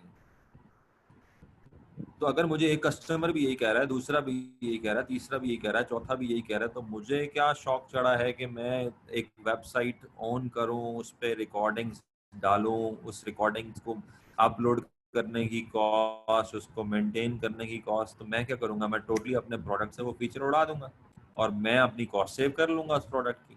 तो ऐसा भी होता है।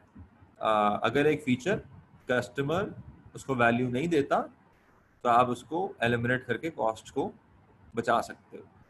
लेकिन अगर एक कस्टमर एक चीज़ को वैल्यू देता है और वो कहता है नहीं, ये चीज़ कैमरा जो है वो बड़ा ज़बरदस्त होना चाहिए, तो फिर आपने ये देखना है कि कैमरे की जो फंक्शनैलिटी है या पिक्चर लेने की फंक्शनैलिटी है, वो आप सबसे बेहतर किस तरीके से दे सकते हो। ज़्यादा महंगा कैमरा लगाने से या सस्ता कैमरा लगाने से, या कोई कैमरे की कोई ऐसी टेक्नोलॉजी भी है जिससे शायद कम खर्चे से कोई ज़्यादा अच्छी तस्वीरें आ सकती हों, वट एवर। अब टेक्निकली ये तो जो प्रोडक्ट जिसका होता है वो ज़्यादा बेहतर जानता है। So basically, you will determine the function of the product, you will determine the existing cost associated, और आप कोई ना कोई alternative solutions ढूंढेंगे, और आप वही वाले सवाल जो कल हमने पूछना शुरू कर दिए थे कि क्या ये कंपोनेंट्स क्या हैं, क्या कोई और कंपोनेंट से ये काम चल सकता है, कोई alternative design, this and that. तो वही वाली सवाल सारे के सारे वो हम यहाँ पे वही सारा प्रोसेस चलेगा, और उससे हमारा मकसद क्या है? किसी तरीके से कॉस्ट को रिड्यूस करो, मटेरियल स्टैंडर्ड यूज़ कर लो, मटेरियल चेंज कर लो, सब्स्टिट्यूट कर लो, लेबर की प्रोडक्टिविटी बढ़ा दो, कुछ ऐसा करो जिससे आपकी कॉस्ट कम हो जाए और वैल्यू वही हो। ठीक है?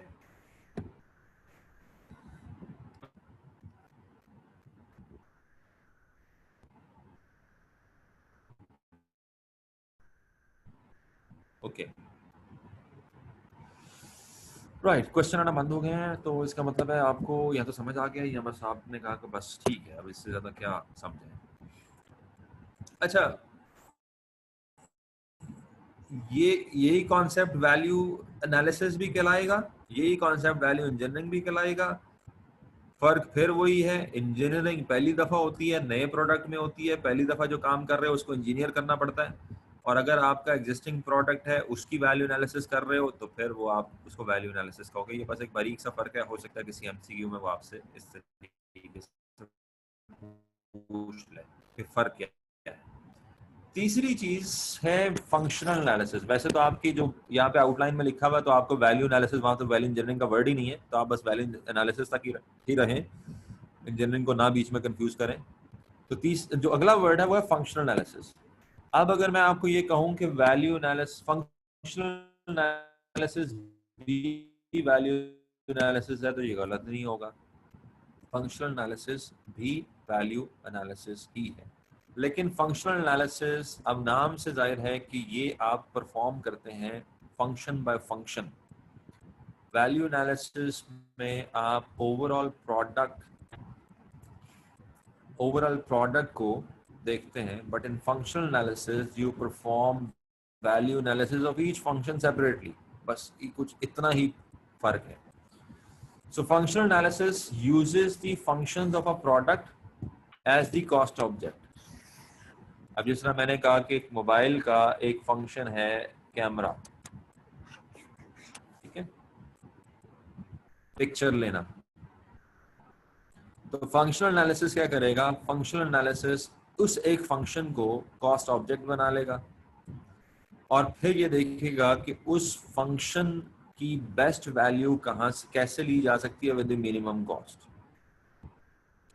सो सेंट्रल थीम फंक्शनल एनालिसिस का भी क्या है? Customer focus. आपने अपने प्रोडक्ट के जो वेरियस फंक्शंस हैं उसका फंक्शनल एनालिसिस करना है। हर फंक्शन का अलग अलग अलग अलग अलग अलग, हर फंक्शन का अलग अलग,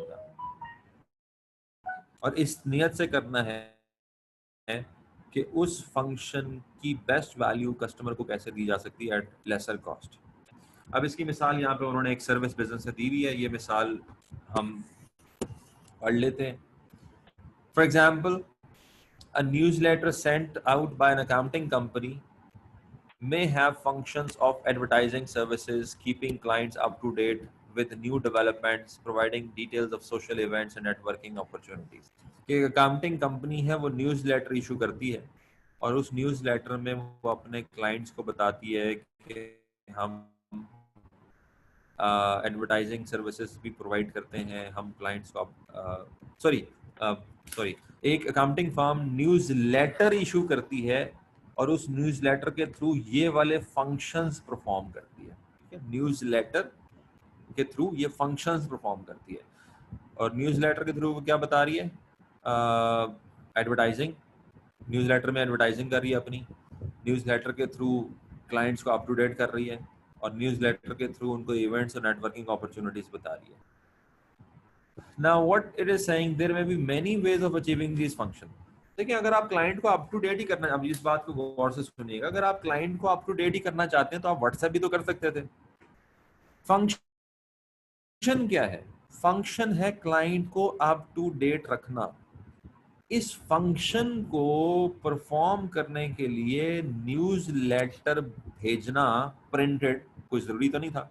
तो फंक्शनल एनालिसिस क्या करता है? फंक्शनल एनालिसिस ये करता है कि आप हर फंक्शन को अलग-अलग एनालाइज करो in terms of its value and cost, कि उस फंक्शन की वैल्यू क्या है। वैल्यू यही है कि क्लाइंट अप टू डेट रहे। कॉस्ट क्या है? भाई आप न्यूज़लेटर बनाते हो, ये कॉस्ट आती है। अब ये कॉस्ट कम कैसे हो सकती है?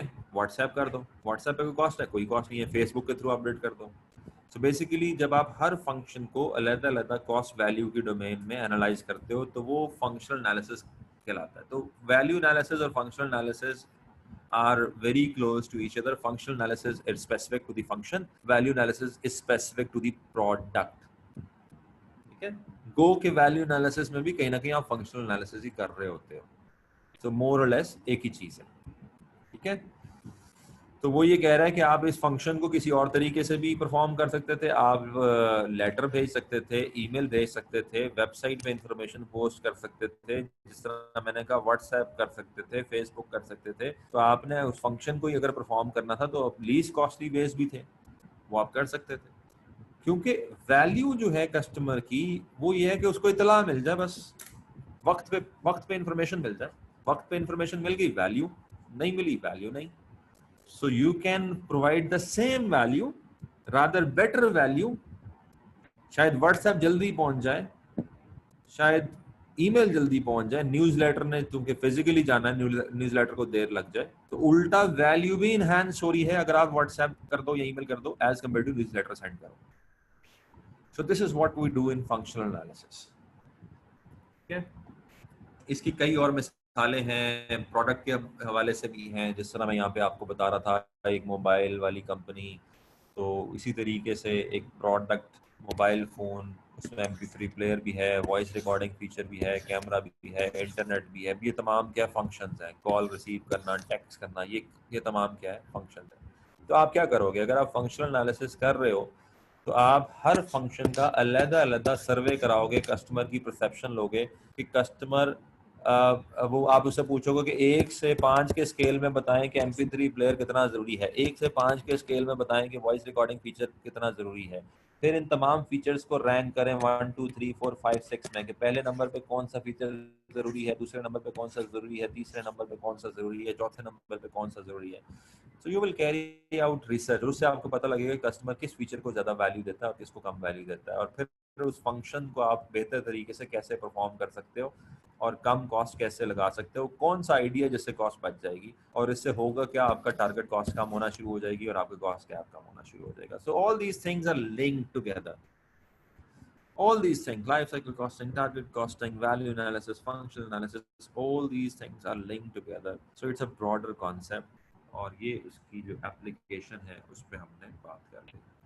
तो यहाँ पे हमारी बात होगी complete related to value and functional analysis. If you got any question, any query, anything to discuss, just drop me a message, I will try to respond. बहुत सारी चीज़ें होती हैं जो आपके सवाल से ड्रिवन होती हैं। किताब, मेरा एक काम है कि मैं कम से कम एक जो बेसिक थ्योरी है किताब में लिखी हुई वो आपको बता दूं, समझा दूं, ताकि एग्जाम में आपको ये प्रॉब्लम ना हो कि भाई ये कॉन्सेप्ट तो हमें पता ही नहीं होता क्या है। बेसिक आपको आता हूँ, बाकी इसकी एप्लीकेशंस और इसकी प्रैक्टिकलिटीज और इसकी इम्प्लीकेशंस, वो उसकी लिमिटेशंस, उस पर तो जितनी बात करें कम होना शुरू हो जाएगी, और डेफिनेटली वो फिर जितना आप उस कॉन्सेप्ट में घुसते जाएंगे, और उसके भी कोई सेट गाइडलाइंस नहीं होती। आप और मैं डिबेट कर सकते हैं, आर्ग्यू कर सकते हैं, डिस्कस कर सकते हैं, मैं आपको कोई रूल वाली बात तो बता नहीं सकता। तो डिस्कशन से भी कुछ चीज़ें क्लियर हो जाती हैं। So if you have any question right now, 5:10 हो रहे हैं, पीछे हमारे पास आधा घंटा है, तो पूछ लें, अदरवाइज मैं फिर ये करता हूँ कि एक किट खोल लेता हूँ ACC की, और उसमें कुछ MCQs हैं, उस पर एक दफ़ा नज़र मार लेते हैं, और दैट्स इट। जी क्या कहते हैं?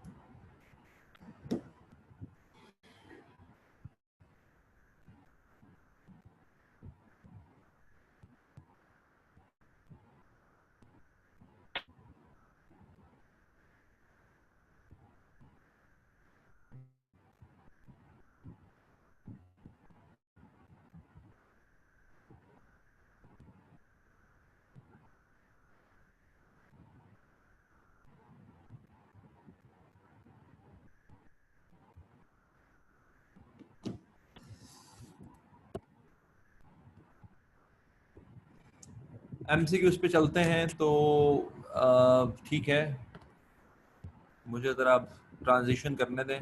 MCQs 4-1 मिनट की ब्रेक हम ले लेते हैं, it's not an official break. मैं 5:15 पे आपके साथ सेशन रिज्यूम करता हूँ। इन द मीन टाइम मैं सिर्फ आपके साथ ही रहूँगा यहाँ पे, मैं ब्रेक नहीं कर रहा। आप लोग बेशक इधर उधर हो सकते हैं, पानी नहीं पी सकते हैं, मैं सिर्फ इस दौरान ये कोशिश करूँगा कि मैं किट के उस रेलेवेंट सेक्शन पे चला जाऊँ जहाँ पे वो MCQs हैं। मुझे 1-2 मिनट चाहिए होंगे। अब फॉर एग्जांपल ये यहाँ से मैं पहुँच गया टारगेट कॉस्टिंग पे, और उसके बाद आगे आ गया लाइफ साइकिल कॉस्टिंग, और यस, तो अभी मैं 5:15 पे आपके साथ स्टार्ट करता हूँ कुछ MCQs करना। ठीक है।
Okay, G. So in front of you, you can see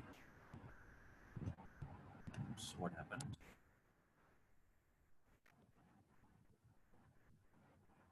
Okay, so you can see some questions of target costing. अब ये आप लोग मेरे साथ ही करेंगे, आप ही करवाएंगे, मैं तो सिर्फ एक्सप्लेन करूंगा. The following are all steps in the implementation of target costing process for a product. अब आपको पता है, आप देखें जिसको थ्योरेटिकल अंडरस्टैंडिंग है टारगेट कॉस्टिंग की, उसको पता है पहले क्या होता है, फिर क्या होता है, फिर क्या होता है, वो आसानी से ABCD ऑप्शंस बता देगा. It's not a it's not N hard MCQ. This only requires a knowledge of the concept. तो मुझे बताएं इसकी करेक्ट ऑप्शन क्या है.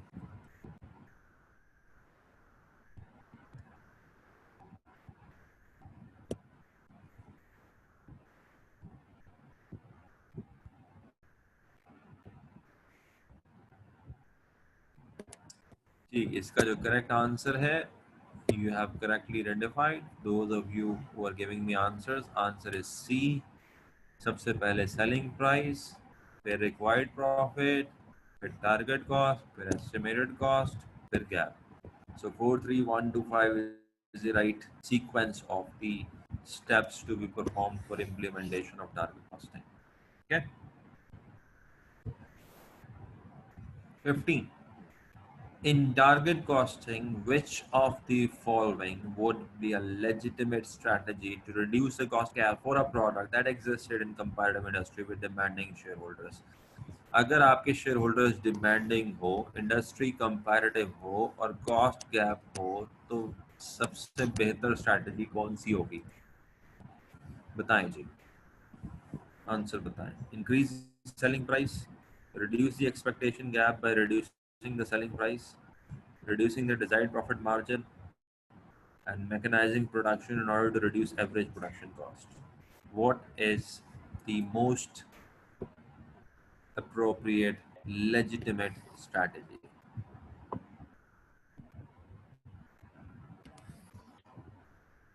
Answer given to me is D,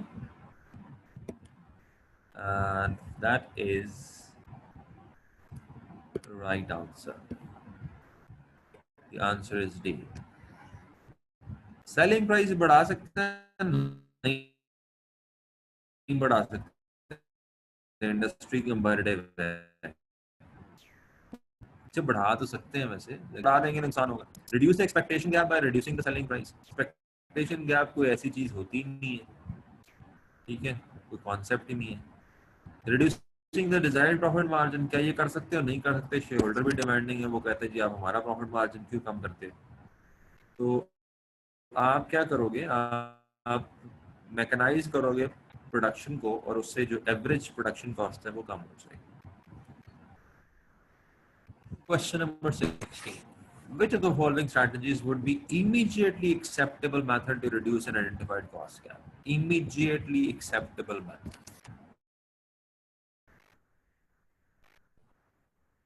पहला है जी, reduce the desired profit margin without discussion with business owners. ये immediate acceptable तो नहीं होगा, इसके लिए तो काफी मीटिंग सही होंगी, आपको कन्विंस करना पड़ेगा. देखते हैं जी आपको क्या जवाब आ रहा है. Answer I am getting A C. बाकी लोग भी जवाब दे दें. पार्टिसिपेट करने में क्या जाता है आपका?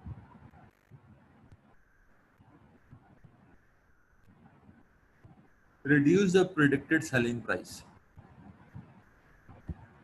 Increase the predicted selling price. Source similar quality material from another supplier at reduced cost.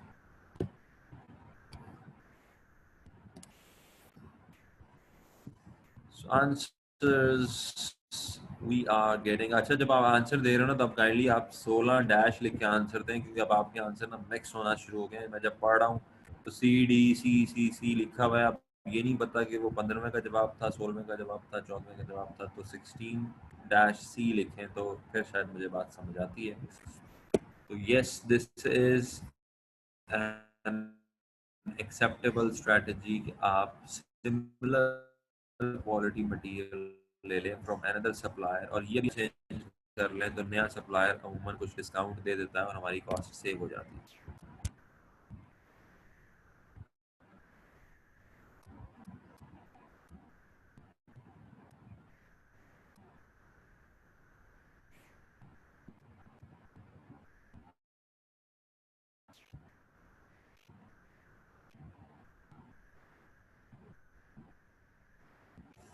Okay, so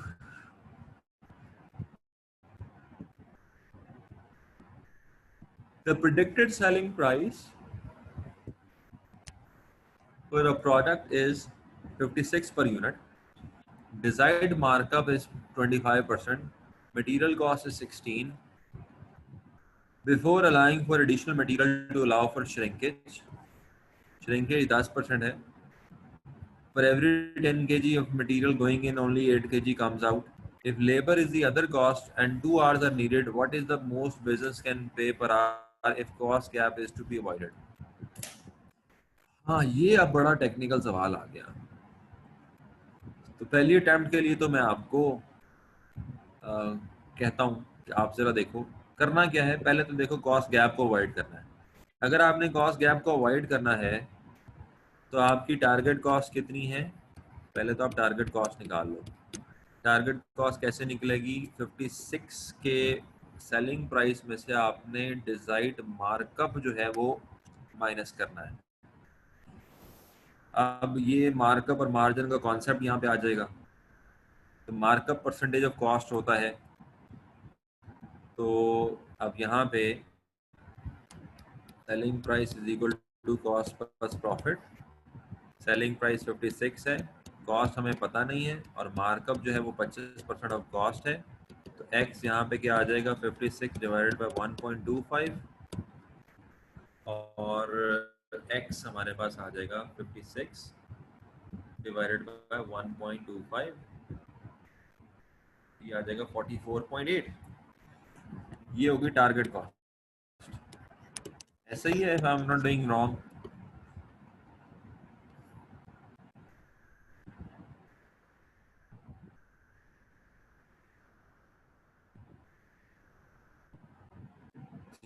जी ऐसा ही है. अच्छा ये तो हो गया, ये तो मैंने आपको करवा दिया. ठीक है, यहाँ पे तो सिर्फ आपका एक कॉन्सेप्ट टेस्ट हुआ और वो है मार्कअप और मार्जिन का कॉन्सेप्ट. अच्छा अब इसका मतलब ये हुआ है कि अगर हम कॉस्ट गैप नहीं चाहते ना तो हमारी एस्टिमेटेड कॉस्ट भी इतनी ही होनी चाहिए. यानी कि आप मैक्सिमम कितना पैसा लगा सकते हैं इस प्रोडक्ट पे 44.8. अब आपको इस प्रोडक्ट की मटेरियल की कॉस्ट बताई हुई है. आपको इस प्रोडक्ट की मटेरियल की कॉस्ट बताई हुई है और आपने लेबर की कॉस्ट बतानी है और बल्कि ये बताना है कि आप लेबर को मैक्सिमम कितना पे करेंगे, जबकि लेबर के जो घंटे हैं वो आपको बता दिए कि 2 घंटे चाहिए. रेट बताना आपने. तो आप मुझे सिर्फ एक कैलकुलेशन करके दो, जो मटेरियल की कॉस्ट यहाँ पे आनी चाहिए वो कैलकुलेट कर दो और फिर जो लेबर की कॉस्ट यहाँ पे आनी चाहिए वो कैलकुलेट कर दो. फिर हम खुद ही डिवाइड करके 2 पे आंसर निकाल लेंगे. तो सबसे पहला सवाल मेरा आपसे ये है कि मैं इधर मटेरियल की कॉस्ट कितनी लिखूं.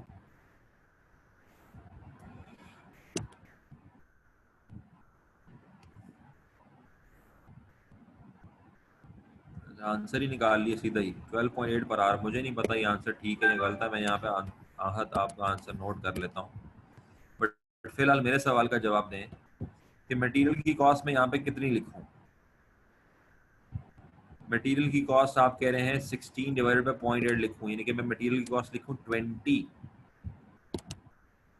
ये जवाब बिल्कुल ठीक. एक मिनट, ये जवाब बिल्कुल ठीक है क्योंकि श्रिंकेज भी हो रही है. 10 केजी डालते हो तो 8 केजी आता है बाहर. आपकी जो मटेरियल की कॉस्ट है वो श्रिंकेज को अलाउ किए बगैर 16 है, इसको 0.8 पे डिवाइड करो तो बेसिकली 20 की कॉस्ट लगेगी क्योंकि 20 का 20% जो है वो श्रिंक कॉस्ट ज़ाया हो जाएगी, बाकी 16 एक्चुअल लग रही होगी. तो मटेरियल की कॉस्ट 20 है, जिसका मतलब है लेबर की कॉस्ट 24.8 होनी चाहिए और 24.8 को डिवाइड कर दो 2 पे तो 12.4 आंसर बनता है. ये तो 12.4 आया जी. 12.8 किसने कहा. अच्छा अजहर कह रहे हैं मटेरियल की कॉस्ट 19.2. एक मिनट, मटेरियल की कॉस्ट 19.2 कैसे होगी भाई.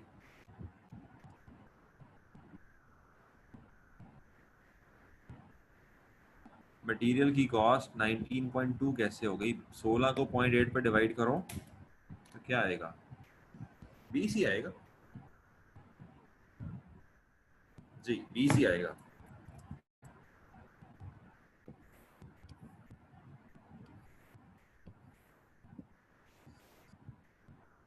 16, हाँ 16 को 1.2 से मल्टीप्लाई करो भाई, मल्टीप्लाई नहीं ना करना। आप यहाँ पे एक चीज से धोखा खा रहे हैं। हमने वो मटेरियल जानना है, मैं अक्सर ऐसे मसलों का ना इक्वेशन से हल करता होता हूँ। हमने वो मटेरियल जानना है जिसमें से 20% अगर जाया हो जाए तो बाकी कॉस्ट कितनी हो, 16। हमने वो मटेरियल की कॉस्ट जाननी है x, जिसमें से 20% कॉस्ट जाया हो जाए तो बाकी रह जाए 16। तो ये हो जाएगा 0.80 x is equal to 16 and x is equal to 16 तकसीम 0.8, तो ये हो जाएगा 20। इस तरीके से सॉल्व करना था, ठीक है। तो आंसर है जी इस सवाल का 12.4। This is the answer.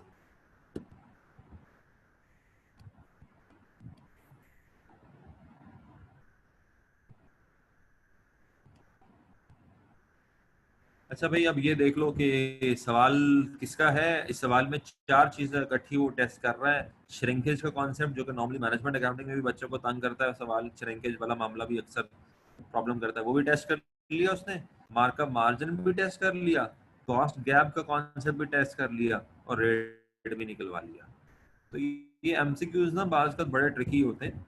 ये छोटी छोटी सी स्टेटमेंट्स, छोटी छोटी सी चीजें बड़ी कंसंट्रेशन मांगती हैं, ठीक है। So next question is question number 18।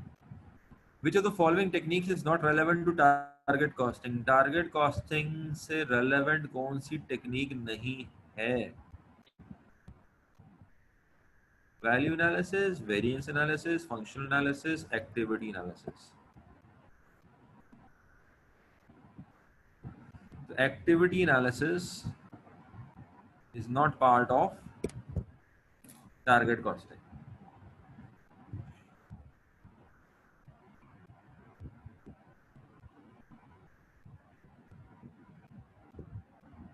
एक मिनट, मैं इसका आंसर चेक कर लूं, मुझे थोड़ा सा डाउट है।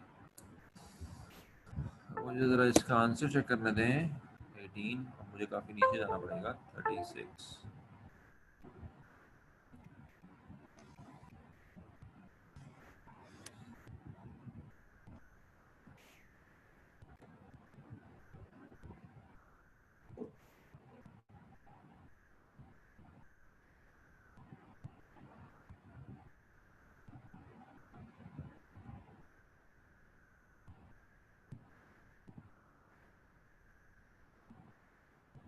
जी, so I was right। ये जो मेरा डाउट है वो ठीक था। Variance analysis is not relevant to target costing, ठीक है। टारगेट कॉस्टिंग में जो रेलेवेंट कॉन्सेप्ट नहीं है वो वेरिएंस एनालिसिस है। देखो, वैल्यू एनालिसिस सबको पता है, फंक्शनल एनालिसिस सबको पता है। देखो, एक्टिविटी एनालिसिस कल हमने एक बात की थी कि जब कॉस्ट गैप आ जाता है तो one of the way of reducing the cost gap is to reduce the cost driver, कि आप एक्टिविटी ही कम कर दो, ठीक है। तो अगर आप ऑर्गेनाइजेशन में एक्टिविटीज को एनालाइज करते हो तो आप वहां पे कहीं ना कहीं कॉस्ट को सेव कर सकते हो। तो एक्टिविटी एनालिसिस आ जाएगा इसमें टारगेट कॉस्टिंग के कॉन्सेप्ट में। अलबत्ता वेरिएंस एनालिसिस नहीं आएगा। वेरिएंस एनालिसिस का जो कॉन्सेप्ट है वो कॉस्ट कंट्रोल के तौर पे यूज होता है, और वो फीड बैक कंट्रोल है, जबकि target costing feed forward control है, प्रोएक्टिव कंट्रोल सिस्टम है। These are two opposite things. Target costing और variance analysis are two opposites, ठीक है। ये करेक्शन कर लें अपनी।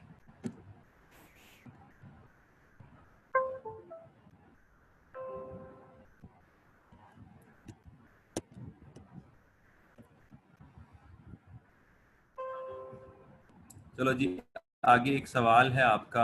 The selling price of the product Zegma is said to be 250 for each unit and sales for the coming year is expected to be 500 units.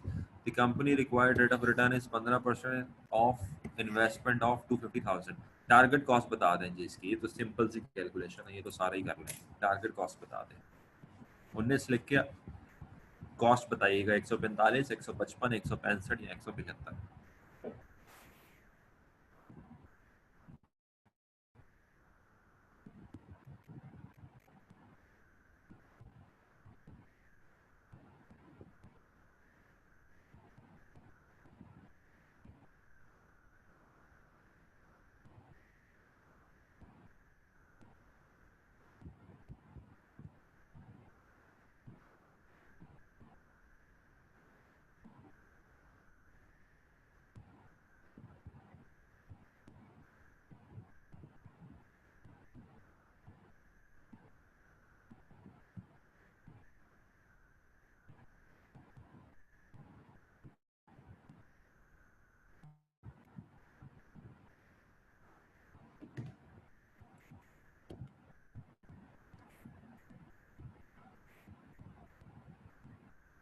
So answer I am getting is 175 from Azhar. बाकी इसको verify कर लें।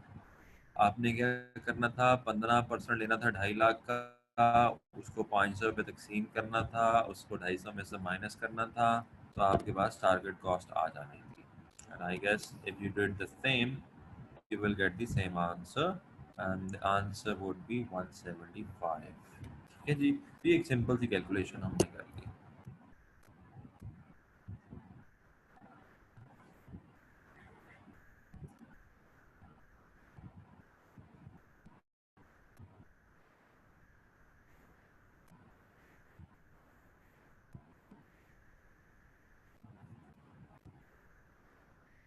कल हमने बात की थी service के हवाले से कि अगर आपको कभी किसी कॉन्सेप्ट को सर्विस इंडस्ट्री के हवाले से पूछा जाए तो कहीं ना कहीं फीचर्स के हवाले से पूछा जाता है। मिसाल के तौर पे यहाँ लिखा हुआ है कि BC company is a firm of opticians, it provide a range of services to the public. Eye test की सर्विस देते हैं, कॉन्टैक्ट लेंस कंसल्टेंट्स हैं, डिस्पेंसरी है selling glasses and contact lenses, patient appointments book करते हैं with optician in advance.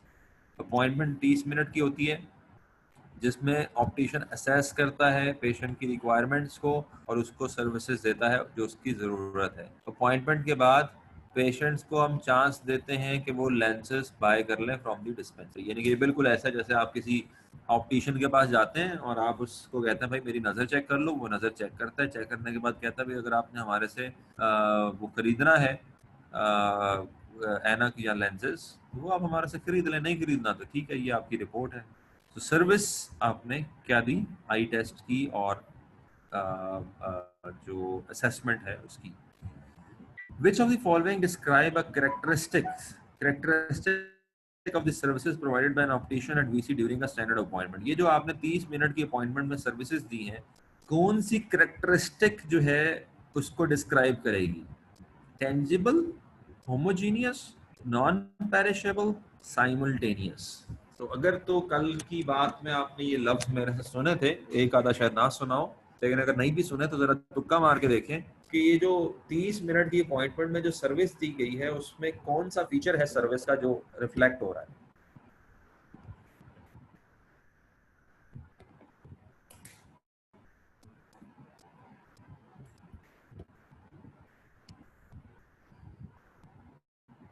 तो यहाँ पे दो रिस्पॉन्सेज आए हैं ऑपोजिट किस्म के, एक ए और एक बी, और फिर एक ए का जवाब एक और आ गया और डी का जवाब एक और आ गया। तो बेसिकली जितने भी रिस्पॉन्सेज मेरे पास आए हैं they are actually divided between two things. नहीं नहीं, ग्लासेस नहीं मिल रहे। सर्विस जो है वो सिर्फ ये है कि हमने नज़र चेक करके बता दिया कि आपकी नज़र कमज़ोर है, अब आपकी मर्जी आप ग्लासेस लें या ना लें। असल में सर्विस है नज़र चेक करना, 30 मिनट की अपॉइंटमेंट, उसमें पेशेंट की जो रिक्वायरमेंट्स है वो चेक करना, ये सर्विस आई केयर सर्विसेज है। तो जो सर्विस है वो टेंजिबल नहीं होती, होमोजीनियस नहीं होती, सर्विस इंटेंजिबल होती है, सर्विस हेट्रोजीनियस होती है, सर्विस नॉन पेरिशेबल नहीं होती बल्कि पेरिशेबल होती है। पेरिशेबल का मतलब है सर्विस दी खत्म हो गई, अब ये नहीं है कि सर्विस दी वो घर लेके चला जाए और महीने तक वो सर्विस पड़ी पड़ी रहे। और सर्विस साइमल्टेनियस होती है। साइमल्टेनियस का मतलब ये हुआ कि ये प्रोड्यूस और कंज्यूम साइमल्टेनियसली हो रही होती है। इधर से आपने सर्विस प्रोड्यूस की, उधर से उन्होंने कंज्यूम कर ली, खत्म बात। मैं पढ़ा रहा हूँ, आपने पढ़ लिया, खत्म। अब ये सर्विस स्टोर नहीं हो सकती। वैसे तो अब वो रिकॉर्डिंग वाला मामला आ गया तो स्टोरेज का भी कहीं ना कहीं कॉन्सेप्ट प्रोडक्ट बनना शुरू हो गया, लेकिन मैंने आपको पढ़ाया, रिकॉर्डिंग जरा बीच में से निकाल दें, मैंने आपको पढ़ाया, मैंने सर्विस प्रोड्यूस की, आपने पढ़ लिया, सर्विस कंज्यूम कर ली, बात खत्म हो गई। तो साइमल्टेनियसली प्रोडक्शन और कंजम्पशन हो रही होती है, गुड्स में ऐसा नहीं होता। इसका जो जवाब था वो डी था। The characteristic that describes the 30 minutes appointment by the optician is an example of simultaneous activity of consumption and production. So मेरे ख्याल में that is enough. इस वक्त जो रिजल्ट्स मैं आपके साथ लेके चल रहा था, ये ACCA F5 की कैप्लन की किट है। इस किट में से मैंने आपको कुछ सवाल करवाए हैं, that is available in soft form. आगे इसमें लाइफ साइकिल कॉस्टिंग के कुछ सवाल हैं, 8-10 क्वेश्चन हैं, आप ये कर लें। और फिर हम सीमा की किट्स को भी थोड़ा सा एक्सप्लोर करेंगे। तो बेसिकली आपका ये जो कोर्स होगा, हम ज़्यादा अब एम्फेसाइज करेंगे ACC और सीमा के रिजोर्ट्स पे, बुक्स और प्रैक्टिस किट्स पे, और साथ साथ हम पास पेपर्स हैं ICMA के, उसको भी एक्सप्लोर करते रहेंगे, बड़े सवाल भी देखते रहेंगे और MCQs भी करते रहेंगे। So this is how we will proceed. Part A का पहला जो टॉपिक है कॉस्ट प्लानिंग, वो आज कंक्लूड हो गया। एंड अगला जो पार्ट है कॉस्ट मैनेजमेंट का, एक्टिविटी बेस्ड कॉस्टिंग का, वो भी एक ओवरलैपिंग सा पार्ट है। आपने एक चीज़ पहले से पढ़ी भी होती है, ठीक है, तो ओवरलैपिंग है। काइंडली किट्स का लिंक भी ग्रुप में शेयर कर दें। ये सारा कुछ मैंने गूगल क्लासरूम में डाला हुआ है, तो आप वहाँ से इसको डाउनलोड कर लें, किट भी डाउनलोड कर लें। Fawad is saying, I joined today and this is my first class. Kindly guide me about books. Where are we? What are we studying? I will go through all the recorded lectures in this week. WhatsApp group और way of contact to you. बिल्कुल जी, WhatsApp group है। वो आप जहाँ से आपने join किया है, जिस सेंटर से, उनको कहें कि वो आपको WhatsApp ग्रुप में ऐड करें। और मैं आप मुझे भेजेंगे तो मुझे आप चले टेक्स्ट कर दें 0300863105 पे, 0300863105. I will try to add you in the group. Any other issue? Any other question? Hope you are understanding well. Khadija, मैंने किस चीज़ का रिप्लाई नहीं किया?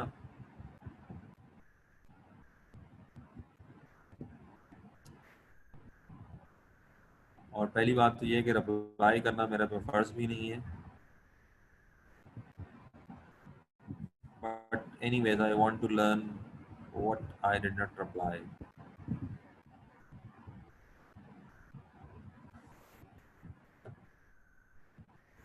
तो आप क्या ग्रुप में ऐड नहीं है? Khadija, you're not added in the group?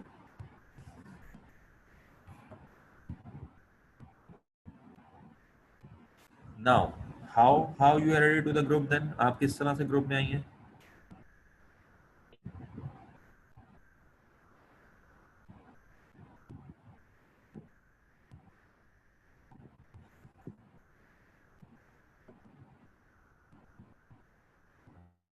I asked a friend. Okay. हाँ, और मैंने ही कहा था बेसिकली कि sometimes you don't rely on only one person.